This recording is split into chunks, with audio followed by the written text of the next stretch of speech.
Election സാമഗ്രികളുടെ വിതരണ കേന്ദ്രത്തിന് മുന്നിൽ ഉദ്യോഗസ്ഥരുടെ പ്രതിഷേധം. പോളിംഗ് ഡ്യൂട്ടിക്ക് നിയോഗിച്ച മുഴുവൻ ജീവനക്കാർക്കും വോട്ട് ചെയ്യാനുള്ള അവസരം അനുവദിക്കണമെന്നാവശ്യപ്പെട്ട് അധ്യാപകരുടെയും ജീവനക്കാരുടെയും സമരസംഘടനയായ FSETOയുടെ നേതൃത്വത്തിൽ ഇലക്ഷൻ സാമഗ്രികളുടെ വിതരണ കേന്ദ്രത്തിന് മുന്നിൽ പ്രതിഷേധ പ്രകടനം സംഘടിപ്പിച്ചു.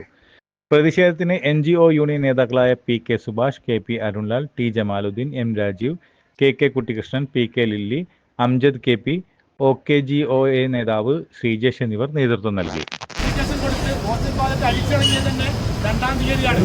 ആ 2-ാം തീയതി അടിച്ചിറങ്ങിയ പോസ്റ്റൽ ബാലറ്റ് വിവിധ ജില്ലകളിൽ നിന്ന്, വിവിധ മണ്ഡലങ്ങളിൽ നിന്ന് വിവിധ ജില്ലകളിലേക്ക് എത്തിച്ചേരുകയും അവിടെ ജീവനക്കാർക്ക് വോട്ടവകാശം വിനിയോഗിക്കാനുള്ള അവസരമൊരുക്കുമെന്നാണ് തെരഞ്ഞെടുപ്പ് കമ്മീഷൻ പറഞ്ഞത്.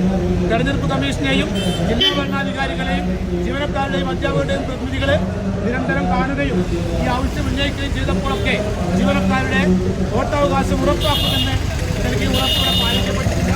ഇന്നിപ്പോൾ മണിക്കൂറുകൾ കഴിഞ്ഞാൽ ഇവിടുത്തെ വോട്ട് ചെയ്യാൻ അവസരം അവസാനിക്കുകയാണ്. ആയിരക്കണക്കിനായിട്ടുള്ള ആളുകൾ വോട്ട് ചെയ്യാതിരിക്കുന്ന സാഹചര്യങ്ങൾ ഉണ്ടാക്കിയിരിക്കുന്നു. ഇതിനെതിരായിട്ടുള്ള ഒരു പ്രതിഷേധമാണിത്. ഈ പ്രതിഷേധത്തോട് നമുക്ക് ഉന്നയിക്കാനുള്ളത് വോട്ട് ചെയ്യാനുള്ള അവസരം ഇനിയും നൽകണമെന്നാണ്.